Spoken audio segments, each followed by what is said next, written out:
c'est de déterminer graphiquement les fameuses pseudo-constantes. C'est pour ça qu'elles sont entre guillemets. Alors on va essayer de fixer, enfin de déterminer graphiquement le facteur d'amplification. Ensuite, on verra le sujet de la transconductance et enfin de la résistance interne qui est graphiquement le paramètre le plus difficile à pouvoir estimer parce que c'est ce qui est le plus difficile à tracer en fait. Alors fort heureusement, quand on est arrivé à déterminer le mu et le GM en fait et la transconductance, de ce point de vue, on peut facilement par calculer la résistance interne. C'est assez difficile de tracer la résistance interne, on verra pourquoi. Alors, quand on veut faire le tracé du facteur d'amplification en un point donné, idéalement, il faut venir connecter le tube sur un générateur de courant, bon, on va dire virtuellement. Alors, effectivement, on peut ça le réaliser physiquement, c'est-à-dire avec un transistor bipolaire, un transistor effet de champ. L'idée, c'est d'avoir un courant constant, en fait, à l'intérieur du tube. Alors là, comme on va faire graphiquement, on ne va pas se soucier de la façon de réaliser ça. Cela dit, quand on fera de l'amplification, on verra quelles sont les méthodes qui permettent, en fait, d'avoir ici une charge, en fait, ce qu'on appelle une charge infinie. Alors la première des choses, c'est d'abord d'aller chercher la caractéristique sur l'internet. Bon, on trouve les caractéristiques assez facilement. Ça, c'est d'ailleurs une extraction de la doc de General Electric. Alors, ce qui est intéressant là-dedans, c'est qu'on veut fixer ici le courant d'anode. Alors, on va venir maintenant tracer le courant d'anode, supposons par exemple qu'on veuille le fixer à 1 mA. Voilà, ici on a tracé un trait, ce trait-là correspond évidemment au courant constant qui est forcé dans le tube par le générateur de courant. On a vu que le mu, ici, c'est simplement delta VA sur delta VG. C'est pour ça que c'est un nombre sans dimension. Donc ce que l'on va faire, c'est qu'on va venir maintenant tracer, voilà, comme ça, une variation de tension. Alors là, on a fait une variation de 1 volt, puisque on voit qu'on est entre moins 1 volt et moins 2 volts sur le réseau de caractéristiques. Ça fait très exactement 1 volt de delta VG, de delta de tension de gris. Et maintenant, on va venir mettre deux marqueurs. On constate ici qu'il y en a une variation de 100 volts, je le sais parce que bon, je l'ai fait, je ne sais pas si ça se voit bien à l'écran, mais enfin pour que ça se voit mieux, on voit bien, en reportant cette flèche ici, qu'on a très exactement 100 volts. Ceci veut dire qu'une variation de degré de 1 volt provoque dans une 12AX7 une variation de tension d'anode de 100 volts si le tube est alimenté bien sûr en courant constant. Et ça s'appelle le facteur d'amplification, c'est-à-dire le mu. Alors donc maintenant intéressons-nous à la transconductance. Alors la transconductance, je rappelle que c'est delta IA sur delta VG, c'est-à-dire variation de courant d'anode sur variation de tension de gris, ici, c'est-à-dire delta IA sur delta VG. C'est pour ça que ça nous donne des ohms moins 1, parce qu'ici on est en milliampères et là on est en volts. Alors j'ai laissé le trait qui était ici, c'est simplement pour repérer le point, mais ça n'a pas de sens. Alors quand on veut déterminer la transconductance d'un tube, c'est exactement l'inverse qu'on va faire, c'est-à-dire qu'on va fixer la tension d'anode et on va faire varier la tension de gris. C'est-à-dire que cette tension d'anode, elle va rester fixe et on va faire varier la tension de gris, on va mesurer la variation de courant. Alors ici, imaginons par exemple qu'on vienne fixer la tension d'anode ici, puisqu'elle va croiser le point qu'on a vu tout à l'heure. En fait, c'est pour ça que je l'ai mis ici. Ce qui est normal, puisqu'on a déterminé les constantes en un point. Après, je vais vous montrer pourquoi.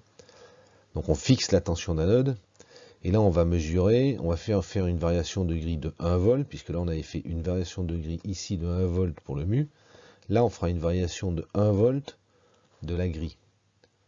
C'est bien un delta VG de 1 volt au même point, puisque c'était à ce point-là qu'on avait fait la mesure. Et on va regarder, on va venir projeter ça sur l'axe des abscisses, sur l'axe des ordonnées, sur l'axe des ordonnées ici. Et on va regarder cette variation de tension de gris, qu'est-ce qu'elle provoque comme variation de courant d'anode. Voilà, maintenant que j'ai mis deux marqueurs ici, qui sont donc la projection de cette variation. Donc ici, on a bien une variation de 1 volt de tension de gris, ici. Et on va regarder qu'est-ce que ça nous donne comme variation ici de courant d'anode. Cette flèche-là, si je la déplace ici, je vois que j'ai à peu près 1,5 mA. Donc ça fait 1,5 millisiemens. Alors ça correspond à ce point-là à une variation de tension de grille versus courant d'anode. Alors maintenant, on va essayer de faire la résistance interne. Donc ça, c'est ce que l'on avait ici, les deux tracés de tout à l'heure. Donc ici, ça, c'est la variation de tension de grille qui nous donne une variation de tension d'anode. Donc c'est bien le mu que l'on a ici. Ce qu'on voit ici, c'est le mu. Et ce que l'on a ici, c'est la transconductance. Alors en fait, une variation de tension sur une variation de courant, ça nous donne une résistance. Alors idéalement, puisque c'est un delta VA sur delta IA, c'est ce qui nous donne la résistance ici, dynamique en ce point-là. Alors c'est pas évident d'arriver à tracer la tangente à la courbe, parce que en fonction du point, on peut facilement se bourrer. Donc idéalement, en fait, c'est de faire le calcul de cette variation de tension sur cette variation de courant et de tracer la courbe. Alors si on regarde à quoi correspond en fait cette espèce de tangente, cette tangente que j'ai essayé de tracer, c'est pas du tout évident, même quand on le fait à la main sur un vrai réseau de caractéristiques, c'est pas du tout évident.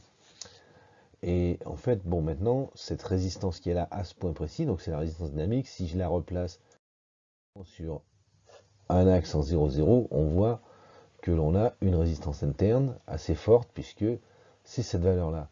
Alors maintenant, enfin, on va regarder le tableau, puisque les constructeurs, quand ils font des documentations bien documentées, on va dire, nous donnent les variations des constantes. Et voici les fameuses constantes. Alors effectivement, ce que l'on voit dans un tube, c'est que... Alors ici, il y a plusieurs choses. Ça, c'est le courant d'anode, qui est reporté ici. Ça, c'est la transconductance. D'accord?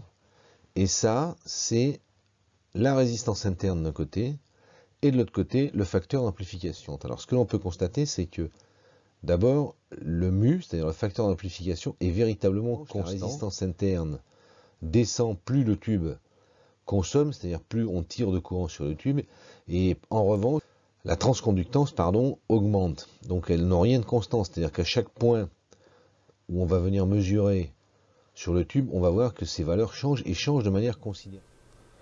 Alors on va conclure. Alors ce que l'on a vu comment tracer le mu, comment extraire la transconductance dans ce montage-là, et déduire la résistance interne, sachant que bon, c'est pas évident de tracer une tangente et une courbe, enfin une tangente juste à tout le moins.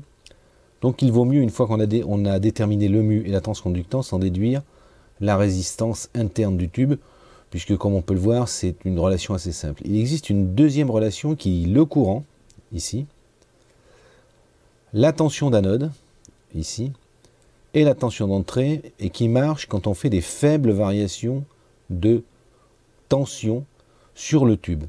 Alors on peut dire que delta IA, variation de courant d'anode, ici, multiplié par la résistance interne, est égal à la tension d'anode plus mu delta VG. C'est l'équation fondamentale de la triode, on aura l'occasion d'y revenir dans les prochains épisodes.